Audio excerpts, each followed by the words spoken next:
Gold, trusted gold buyers. మీరు తాకట్టు పెట్టిన బంగారాన్ని విడిపించి ఈ రోజు ఉన్న మార్కెట్ ధరకు కొనబడను. ఫర్ ఎగ్జాంపుల్ ఈవెన్ మీరు కాశ్మీర్ తీసుకోండి, మనం ఫైట్ చేస్తున్నప్పుడు వీఆర్ ఫైటింగ్ ద టెర్రరిస్ట్. వాళ్ళు రూల్స్ పాటించరు. ఆర్మీ అన్నప్పుడు ఆర్మీ టు ఆర్మీ కొన్ని రూల్స్ ఉంటుంది, రూల్స్ ఆఫ్ ఎంగేజ్మెంట్ ఉంటుంది. మీరు ఒకరిని పట్టుకుంటే ప్రిజనర్ ఆఫ్ వార్గా ట్రీట్ చేయాలి, అని హ్యూమన్గా ట్రీట్ చేయాలి, అన్ని హ్యూమన్ రైట్స్ ఇవ్వాలి, వాడికి తిండి పెట్టాలి, వాడిని హ్యాండ్ కఫ్ చేయకూడదు, చాలా రూల్స్ ఉన్నాయి అట్లా. కానీ టెర్రరిస్ట్ ఇదంతా పట్టించుకోరు. సో ఈ తెహ్రీక్ తాలిబాన్ని ట్యాకిల్ చేయడానికి పాకిస్తాన్ ఆర్మీ కొంచెం ఒక ఏం చెప్తా కొంచెం గట్స్ వచ్చేసింది వాళ్ళు. ఎందుకంటే యూఎస్ ఇప్పుడు బ్యాక్ చేస్తున్నారు వాళ్ళని. స్పెషలీ ఖైబర్ పఖ్తూన్వా కానివ్వండి, ఇక్కడ ఇటువైపు బలూచిస్తాన్ వైపు రేర్ ఎర్త్స్కి ఒక యూఎస్ కంపెనీ మొన్ననే ఫస్ట్ కన్సైన్మెంట్ యూఎస్కి పంపించారు. అటువైపు చైనా ఏమో మేము ఇవ్వమంటున్నారు. సో పాకిస్తాన్ మీద మొత్తం డిపెండ్ అయి ఉన్నారు యూఎస్ ఇప్పుడు. సో యూఎస్ ఏమన్నారంటే ఫస్ట్ రాగానే మీరు చూసుంటారు, ట్రంప్ రాగానే ఒక పాకిస్తాన్తో మన ఆపరేషన్ సింధూర్ తర్వాత ఈ రేర్ ఎర్త్స్ కోసం అగ్రిమెంట్ సైన్ చేశారు. ఆ రేర్ ఎర్త్స్ అగ్రిమెంట్లో వాళ్ళు ఏం చెప్పారంటే బలూచ్ లిబరేషన్ ఆర్మీని మీరు టెర్రరిస్ట్ గ్రూప్గా డిక్లేర్ చేయండి అని అసీం మునీర్ డిమాండ్ చేశారు. ట్రంప్ ఇమ్మీడియట్లీ అంగీకరించారు. ఇంకా ఆయనకే రేర్ ఎర్త్స్ కావాలి అక్కడ ఉన్నది. అది వీళ్ళేమో థ్రెటన్ చేస్తున్నారు. దీని ముందు చైనీస్ వర్కర్స్ని చాలామందిని చంపారు వీళ్ళు, బలూచ్ లిబరేషన్ ఆర్మీ వాళ్ళు. సో తెహ్రీక్ తాలిబాన్ ఏమో నార్త్ నుంచి కొడుతుంది, అంటే వాళ్ళ basically north of Pakistan and south of Afghanistan. వీళ్ళేమో బలూచ్ వాళ్ళు ఇక్కడి నుంచి, ఖైబర్ పఖ్తూన్ వాళ్ళు ఇంకా ట్రైబల్ గ్రూప్స్ చాలా ఉన్నారు. మొన్న పాకిస్తాన్ ఎయిర్ ఫోర్స్ అక్కడ కూడా బాంబ్ చేశారు, మీరు గుర్తుండి, వాళ్ళ ఓన్ సిటిజన్స్ మీద బాంబ్ చేశారు వాళ్ళు. కానీ మేము చేయలేదన్నారు, అందరికి తెలిసి చేశారని చెప్పేసి. ఇప్పుడు పాకిస్తాన్ ఫారిన్ మినిస్టర్ నిన్న కూడా భారతదేశంలో ఉన్నారు ఆయన ఏం చెప్పారంటే మేము 58 మంది పాకిస్తాన్ సోల్జర్స్ని చంపామంట. కొంతమంది ఏమో 120 అంటున్నారు, కానీ ఆయన ఇచ్చిన figure 58. We will go with that figure, ఎందుకంటే ఆయన ఒఫీషియల్ కదా రిప్రజెంటింగ్ ఆఫ్ఘనిస్తాన్ ప్రాబ్లం ఏంటంటే present government, Taliban government problem ఏంటంటే లోకంలో చాలా తక్కువ గవర్నమెంట్స్ వాళ్ళని అంగీకరించారు. One of them is Russia. మిగతా వాళ్ళు ఎవరు, ఈవెన్ ఇండియా ఇప్పుడు దాకా we are not accepted Taliban regime. కాకపోతే వాళ్ళు మాత్రం అంతా ఫ్రెండ్షిప్ చూస్తున్నారు. వాళ్ళకి కావాలి, ఎందుకంటే వాళ్ళకి ఇన్ఫ్రాస్ట్రక్చర్ కావాలంటే మనమే, రోడ్లు వేసింది మనమే, దీనికన్నా ముందు కూడా ఇప్పుడు కూడా మనమే వేస్తున్నాం. ఇక్కడ హాస్పిటల్ కట్టింది మనమే, వాళ్ళ పార్లమెంట్ కట్టింది మనమే. ఇదంతా మనం చేసాం వాళ్ళ కోసం, ఎందుకంటే అప్పుడున్న గవర్నమెంట్ని కొంచెం హ్యాపీ హ్యూమర్గా పెట్టుకుందాం అనుకుని చేసామన్నమాట. ఇప్పుడు కూడా అది పనికి వస్తుంది. ఇప్పుడు మన Muizzu is the classic case. మాల్డీవ్స్లో రాగానే ఇండియా అవుట్ అని చెప్పి క్యాంపెయిన్ తీసుకొచ్చి ఇండియాని అక్కడి నుంచి అంతా తరిమి కొట్టాలని చెప్పారు. కానీ లాస్ట్ ఏం జరిగింది, లాస్ట్ ఆయన ఇప్పుడు 6 నెలలకు వచ్చి ఒక $50 మిలియన్ తీసుకెళ్తాడు. మనమే హెల్ప్ చేస్తున్నాం. అప్పు తీసుకొని ఇక్కడి నుంచి ఇప్పుడు అప్పు కట్టలేకపోతున్నారు. సో దాని ద్వారా మన దగ్గర వచ్చి డబ్బులు తీసుకెళ్తున్నారు అనమాట. ఇది కూడా అంతే సంగతి. ఆఫ్ఘనిస్తాన్కి ఏం కావాలంటే వాళ్ళకి డబ్బులు లేవు వాళ్ళ దగ్గర. వాళ్ళకి ఉన్నది ఒకటే ట్రేడ్, ఓపియం, డ్రగ్స్. అది రావాలంటే పాకిస్తాన్ త్రూ నుంచి రావాలి. పాకిస్తాన్లో కొన్ని ఏరియాస్లో కూడా ఓపియం కల్టివేట్ అవుతుంది. అక్కడి నుంచి కరాచీ వచ్చి, కరాచీ నుంచి అది శ్రీలంక వైపు వెళ్తుంది. కానీ ప్రాబ్లం ఎక్కడ వచ్చిందంటే కొత్తగా భారతదేశంలో ఉన్న మన నేవల్ ఫోర్సు కార్వార్ కానీ ఇంకోటి లక్షద్వీప్లో కొత్త పోస్టులు పెట్టారు, చాలా పెద్ద నేవల్ బేసెస్ పెట్టారు. దాంతో డ్రగ్స్ ఆగిపోయింది అక్కడే. వాళ్ళకు రూట్ లేదు. ఇప్పుడు వాళ్ళు పంపించాలంటే సోవియట్ యూనియన్ నుంచి పంపించాల్సి వస్తుంది. అది చాలా డిఫికల్ట్ ఇప్పుడున్న వార్ సినారియోలో. ఇట్లా వైపు ఇరాన్కి వెళ్తే వాళ్ళు చంపేస్తారు, ఇరాన్ వాళ్ళు పట్టుకుంటే చంపేస్తారు డ్రగ్స్తో. ఇక్కడికి వెళ్తారు, రెవెన్యూ లేదు వాళ్ళ దగ్గర. సో ఆ ఉన్న రెవెన్యూని కావాలని చెప్పి భారతదేశంలో వచ్చి ఇప్పుడు భారతదేశం ఆర్మీ దగ్గర, ఇండియన్ ఏం చెప్తా గవర్నమెంట్ దగ్గర మా హాస్పిటల్ చూసుకోండి, మా రోడ్లు చూసుకోండి అంటే ఇండియన్ గవర్నమెంట్ కూడా బయట అని చెప్పకుండా ఓవరాల్ పైన నుంచి మనం చేస్తున్నాం, వాళ్ళకి హెల్ప్ చేస్తున్నాం డెఫినెట్గా. అది పాకిస్తాన్కి నచ్చట్లేదు. ఎందుకంటే moment of India towards Afghanistan ఇండియాకి వచ్చినప్పుడు మీరు యూఎస్తో వెళ్ళిపోయారు, ఆఫ్ఘనిస్తాన్ మా దగ్గర వచ్చారు. ఇప్పుడు జరగబోతుంది ఏంటంటే ఎండ్ ఆఫ్ ద డే పాకిస్తాన్లో I predict over the next 1 week చాలా సూసైడ్ బాంబింగ్స్ జరుగుతుంది, దాంట్లో డౌట్ లేదు. Because yesterday his language was very clear. మేము మా కన్వెన్షనల్ వార్ కాదు ఫైట్ చేసి, అన్కన్వెన్షనల్ వార్ ఫైట్ చేస్తాం, అది మేము చేసి చూపిస్తాం ఎట్లా చేయాలని చెప్పి. ఎందుకంటే any day Pakistan air force is superior to Afghan air force. Pakistan army is very well trained compared to Afghanistan. మూడోది వాళ్ళకి నేవల్ అసెట్స్ లేదు, నేవల్ అసెట్స్ పని కూడా రాదు. It's a land lock country. Exactly. Pakistan navy use చేయలేరు. సో ఈ ఫస్ట్ 2 ఎయిర్ ఫోర్స్ అండ్ ఆర్మీని వాడుకోవచ్చు. కానీ నిన్న చూసిన దాని ప్రకారం కొన్ని వీడియోలు వచ్చినాయి బయటికి, వీళ్ళు పారిపోతున్న వీడియోలు వచ్చినాయి పాకిస్తాన్ ఆర్మీ వాళ్ళు. అది నిజమో కాదో మనకు తెలియదు, కానీ అన్కన్వెన్షనల్ వార్లో డెఫినెట్ రావల్పిండి కానీ, ఇస్లామాబాద్ కానీ, జకోబాబాద్ కానీ, ఎక్కడైనా పెద్ద వాళ్ళ కరాచీ కానీ అక్కడ సూసైడ్ బాంబింగ్స్ ఏ రోజైనా జరగవచ్చు. ఇప్పుడు ఏం జరిగింది లాస్ట్ 2 సంవత్సరాలు చాలా మంది ఆఫ్ఘనిస్తాన్ని వాళ్ళు పంపించారు ఆఫ్ఘనిస్తాన్కి, కానీ ఇంకా చాలామంది ఉండిపోయారు. వీళ్ళ మీద ఇప్పుడు నిఘా పెట్టాల్సి వస్తుంది, వీళ్ళు ఏం చేస్తారని చెప్పేసి. ఎందుకంటే ఒక పెద్ద రెఫ్యూజీ క్రైసిస్ ఉంది, దాంట్లో డౌటే లేదు. ఆఫ్ఘనిస్తాన్లో తినడానికి తిండి లేదు, భారతదేశం నుంచి అది కూడా తీసుకెళ్తున్నారు, మన దగ్గర నుంచి నీళ్ళు తీసుకెళ్తున్నారు, మెడిసిన్స్ తీసుకెళ్తున్నారు. మనం డిమాండ్ చేసింది మీరు చూస్తుంటారు, ప్రెస్ కాన్ఫరెన్స్ పెద్ద కాంట్రవర్సీ అయింది. ఫస్ట్ డే ప్రెస్ కాన్ఫరెన్స్ పెట్టారు, మహిళలు తీసుకోలేదు ఎవరిని. వాళ్ళ ఎంబసీ మన rule Geneva convention we should understand.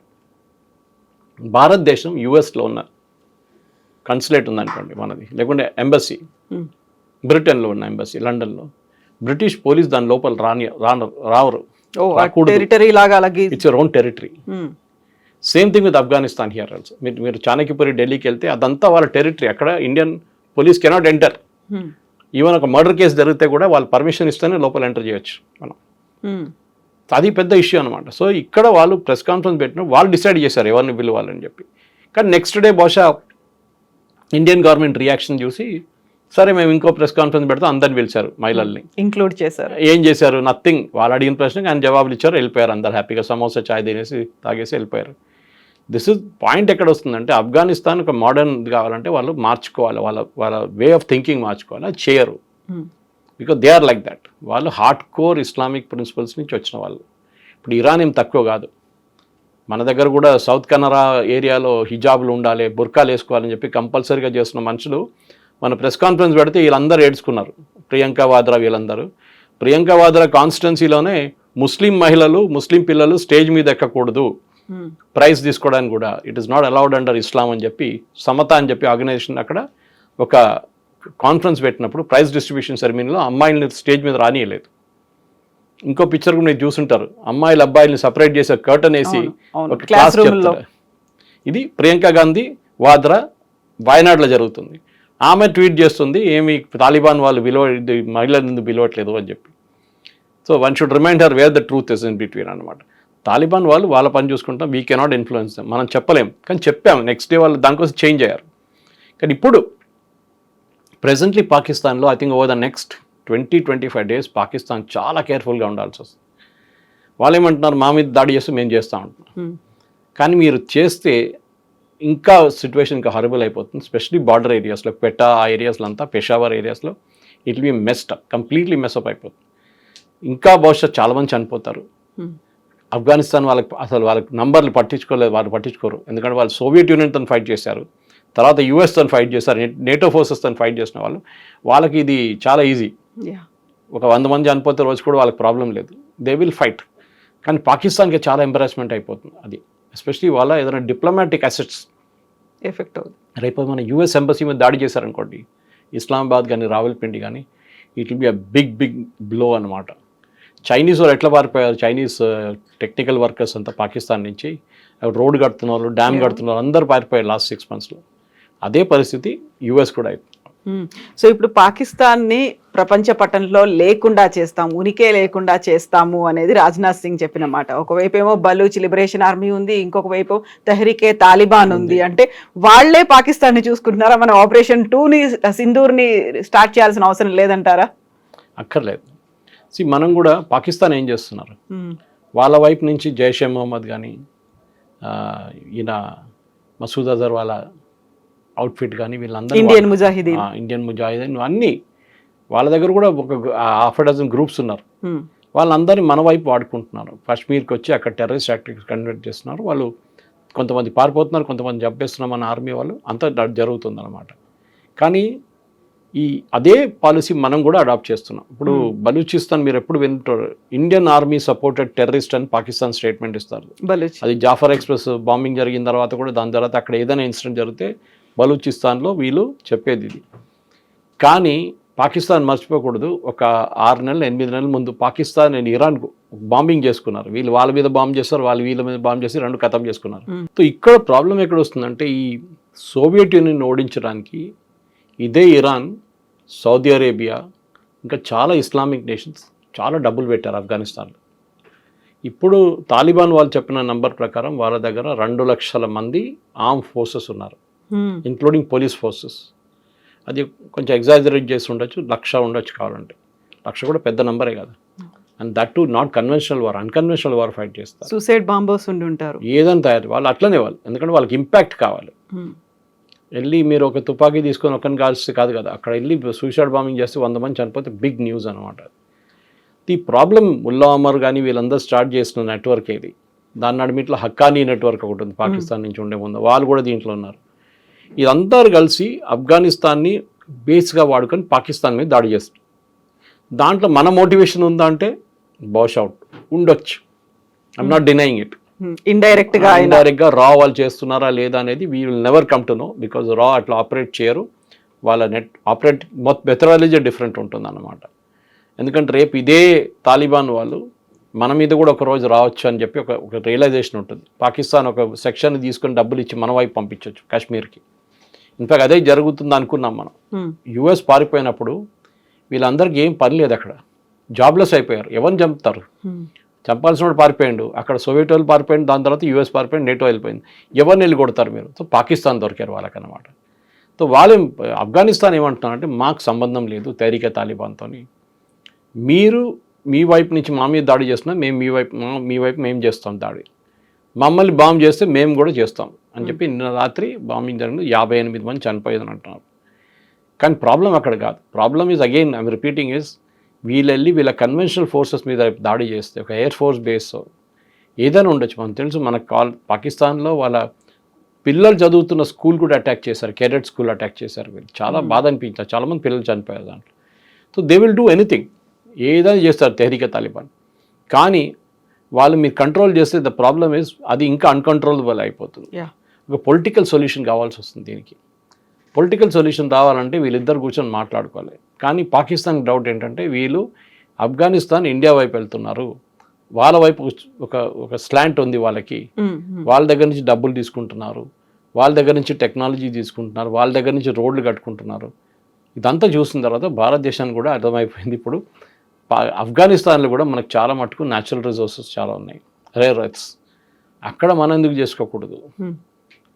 And ఇంకోటి, బగారాం ఎయిర్ ఫోర్స్ బేస్ యుఎస్కి ఇయ్యరని చెప్పారు, ఇండియాకి ఇయ్యాలని ఎప్పుడు చెప్పలేదు కదా, మేము మీకు ఇయ్యమని చెప్పలేదు. ఎగ్జాక్ట్లీ. మనకు Bagram air force base control ఇస్తే పక్కన చైనా అక్కడి నుంచి we can use that as listening post అంట ఇంగ్లీష్లో. అంటే వాళ్ళు ఏం చేస్తున్నారు, చైనా వాళ్ళు ఏం చేస్తారు, దానికోసం యూఎస్ అడిగారు. వాళ్ళకి తాలిబాన్తో ప్రేమ ఏం లేదు, వాళ్ళకి ఆ బగారాం ఎయిర్ ఫోర్స్ బేస్, ఎందుకంటే దట్స్ వెరీ క్రిటికల్ అనమాట, very strategic air force base. అది వస్తే మనకు కూడా చాలా మంచి ఇన్ఫ్లుయెన్స్ ఉంటుంది దాని మీద నుంచి. సో బహుశా జరగవచ్చు రేపు 1 or 2 years ఉన్న సీక్రెట్లీ కూడా మనం అక్కడి నుంచి ఆపరేట్ చేసుకుంటాం. అది ఎవరికి తెలియదు కూడా రేపు జరిగిందో లేదనేది. కానీ ఆఫ్ఘనిస్తాన్ ఓవరాల్గా ఇండియా వైపు ఒక స్లాంట్ ఉంది. ఆ స్లాంట్ ఇంకా మన వైపు నుంచి మంచిగా వాడుకొని అట్ ద సేమ్ టైం కొన్ని హ్యూమన్ రైట్స్ అన్నీ అడగలేము వాళ్ళ దగ్గర.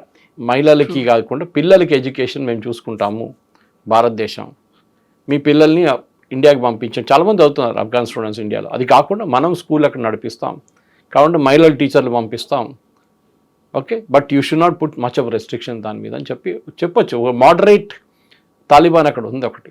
ఆ మోడరేట్ తాలిబాన్ని మీరు బయటకు తీస్తారు. అది చూసారు నిన్న, మహిళల్ని ఎప్పుడు కలవరు ఈయన ఫారిన్ మినిస్టర్. ఆలోచించండి, మన దగ్గర ఉన్న ప్రెస్ కాన్ఫరెన్స్లో మహిళలు కూర్చున్నారు, అందరు కోపంతో ఉన్నారు. కానీ అడిగినప్పుడు అన్ని జవాబులు అని చెప్పేసిండు, చెప్పాల్సిందని. దాని తర్వాత క్వైట్గా వెళ్ళిపోయింది. అందులో కూడా పిల్లల చదువు గురించి అడిగారు వాళ్ళు. సో మీరు ఇరాన్ చూడండి. ఇప్పుడు ఇరాన్లో హిజాబ్ వేయకుండా మీరు యూనివర్సిటీకి వెళ్ళారు, హిజాబ్ కంపల్సరీ, మ్యూజిక్ ప్లే చేయకూడదు, సినిమాలు లేవు. ఎప్పుడైనా అడుగుతున్నారండి? మొన్న దాకా సౌదీ అరేబియా కూడా ఇదే ఉండే కదా. మొహమ్మద్ బిన్ సల్మాన్ వచ్చిన తర్వాత Saudi Arabia is really gone modern కంప్లీట్గా. ఆయన ఏమంటున్నారు 2030 దాకా మేము యూరోప్ లాగా చేసేస్తా ఉంటున్నారు సౌదీ అరేబియాని. ఆలోచించండి, అంటే the land of Mecca and Medina will become Europe అంటున్నారు ఆయన. అంత మోడర్నైజ్ చేయబోతున్నాను నేను. వాళ్ళకి అందరికి తెలిసింది ఏంటంటే ఈ క్రూడ్ ఆయిల్ అనేది ఎప్పుడు ఉండదు, ఇంకా బహుశా ఇంకొక 50 సంవత్సరాలు మ్యాక్సిమం. కొంతమందికి అయితే 20-30 సంవత్సరాలు ఫినిష్ అయిపోతుంది ఆయిల్ అంతా. దాని తర్వాత ఏం చేస్తారు మీరు? బేస్ డెవలప్ చేయాలి, ఇండస్ట్రియలైజేషన్ చేయాలి, మ్యానుఫ్యాక్చరింగ్ ఉండాలి, మీకు సైన్స్ అండ్ టెక్నాలజీ ఉండాలి, స్పేస్ టెక్నాలజీ ఉండాలి, మిసైల్ టెక్నాలజీ ఉండాలి. సౌదీ అరేబియా కూడా దాంట్లో ఇన్వెస్ట్ చేస్తున్నారు. రేపు బహుశా ఆఫ్ఘనిస్తాన్ కూడా మనం ఇదే ఇవ్వబోతున్నాం. మేము మీకు మిసైల్స్ ఇస్తాము, మాకు డబ్బులు ఇవ్వండి. ఆ డబ్బులు కూడా మేము మీ దగ్గర ఉన్న ప్రోడక్ట్స్ అమ్మేసుకొని మీకు డబ్బులు ఇప్పించేస్తాం. రేర్ ఎర్త్ మినరల్స్ అనమాట. అది మనం తవ్వి అక్కడికి తీసుకురావాలంటే పెద్ద ఛాలెంజ్. ఎందుకంటే మనకి సీ రూట్ లేవు అక్కడి నుంచి. సీ రూట్ రావాలంటే మనం త్రూ ఇరాన్ రావాల్సి వస్తుంది. ఇరాన్ నుంచి వచ్చి షబార్ పోర్ట్ మీకు గుర్తుంటుంది, అది మనకి ఇచ్చి, కానీ ఇప్పుడు అది యూఎస్ అక్కడ కూడా శాంక్షన్స్ పెట్టారు. ఓవరాల్ చూస్తే ఏంటంటే ఆఫ్ఘనిస్తాన్ భారతదేశానికి దగ్గరకు వస్తుంది, అది పాకిస్తాన్కి పెద్ద వరి, చాలా పెద్ద టెన్షన్ పాకిస్తాన్కి. ఎందుకంటే ఏం చేస్తారో వీళ్ళు, ఏం చేపిస్తారో వీళ్ళు భారతదేశాన్ని, అది ఇంకా భయం అనమాట. సో తెలుగులో సామెత ఉంటుంది, శత్రువుకి శత్రువు మిత్రుడు అవుతాడు అనేది. కరెక్ట్, ఇంగ్లీష్లో ఉంది, your friends friend, your enemies my friend అంటారు. ఒక విన్ విన్ సిచ్యువేషన్ ఎలా చేసుకోవాలి, డైరెక్ట్ గా అయినా ఇండైరెక్ట్ గా అయినా ఆఫ్ఘనిస్తాన్ కి హెల్ప్ చేయడమే కాదు, పాకిస్తాన్ ని దెబ్బతీయాలి. నాట్ ఓన్లీ ఆపరేషన్ సింధు 2.0 కాదు, ఇలా కూడా తీయొచ్చు అనేది. కరెక్ట్, ఎందుకంటే అన్కన్వెన్షనల్ వార్ ఫైట్ చేయడంలోనే స్మార్ట్గా ఉంటాం. యుఎస్ చూడండి, ఎక్కడెక్కడ డబ్బులు పెట్టలేదు వాళ్ళు. సుదాన్లో పెట్టారు, ఆఫ్రికాలో చాలా కంట్రీస్లో అన్స్టేబుల్ చేశారు, even south Africa interference try చేశారు వాళ్ళు. మన దగ్గరున్న బంగ్లాదేశ్లో చేశారు, శ్రీలంకలో ట్రై చేశారు, చాలా చోట్ల. వాళ్ళ మెయిన్ పని ఇది. ప్రాక్సీ ఏంటంటే వాళ్ళ డమ్మీ రెజీమ్స్ పెట్టుకుంటారు అక్కడ. నాచ్ రాజా నాచ్ అంటే అట్లాంటి మనిషి కావాలి వాళ్ళకి, ప్రైమ్ మినిస్టర్ ఏం చేయమంటే అది చేస్తాడు. మహమ్మద్ యూనిస్ అదే కదా, సేమ్ థింగ్. సో లైక్ అట్లాంటి వాళ్ళు వాళ్ళకి 50 మంది కావాలి. ఆఫ్రికా కానివ్వండి, వెస్ట్ ఏషియా కానివ్వండి. వెస్ట్ ఏషియా చూడండి, ఖతార్ని ఇడా ఎయిర్ బేస్ బేస్లో యూఎస్లో ఎయిర్ బేస్లో, పెద్ద ఎయిర్ బేస్లో ఖతారీ ఎయిర్ బేస్ చేస్తున్నారు దాన్ని. Huge protest in US. How can you allow Islamic regime to, రేపు they can do anything. Qatar is home to Muslim Brotherhood, Hamas, Al Qaeda, వీళ్ళందరూ అక్కడే కదా హెడ్ క్వార్టర్స్ వీళ్ళందరిది. రేపు వాళ్ళు వచ్చి హెడ్ క్వార్టర్స్ యూఎస్లో పెట్టి ప్లేన్లో తీసుకొచ్చి ఇక్కడ దింపుతారు యూఎస్లో వీళ్ళందరినీ మళ్ళీ ఇంకో 9/11 చేయడానికి. So US also is very dangerous position. వాళ్ళు అక్కడ ఇక్కడ ఆడుకుంటున్నారు గేమ్, కానీ ఏదో ఒక రోజు ఇదే బస్మాస్తో తీసుకొచ్చి యూఎస్ తల మీద కూడా పడతారు. ఆ రోజు తెలిసిపోతుంది. దట్ ఈస్ వై మన వైపు నుంచి చూడండి, we have not recognise Taliban till date. Officially diplomatically మనం రికగ్నైజ్ చేయలేదు, కానీ మనం చాలా క్లోజ్గా వాళ్ళతో వర్క్ చేస్తున్నాం. బయట చెప్పట్లేదు, జరిగిందేమో దాన్ని 5% బయటకు వస్తుంది అంతే, మిగతా 90% it will be hidden from the public view అనమాట.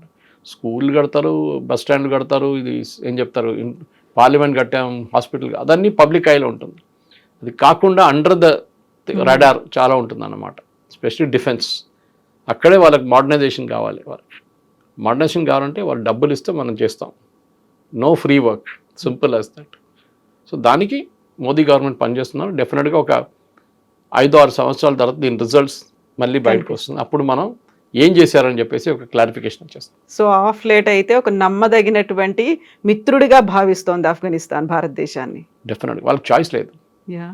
పాకిస్తాన్ దగ్గర వెళ్ళలేరు, ఇరాన్ దగ్గర వెళ్ళలేరు, భయపడతారు వీళ్ళందరూ. శాంక్షన్స్ పెడతారు కదా యూఎస్ అని. ఈవెన్ ముస్లిం దేశాలు అయినప్పటికీ కూడా రారు, ఎవ్వరు రారు. ఒక టైంలో అదే చెప్పాను మీకు, సౌదీ అరేబియా కానివ్వండి, ఇరాన్ కానివ్వండి, ఖతార్, వీళ్ళందరూ ఫండ్ చేశారు వీళ్ళని డబ్బులు ఇచ్చి.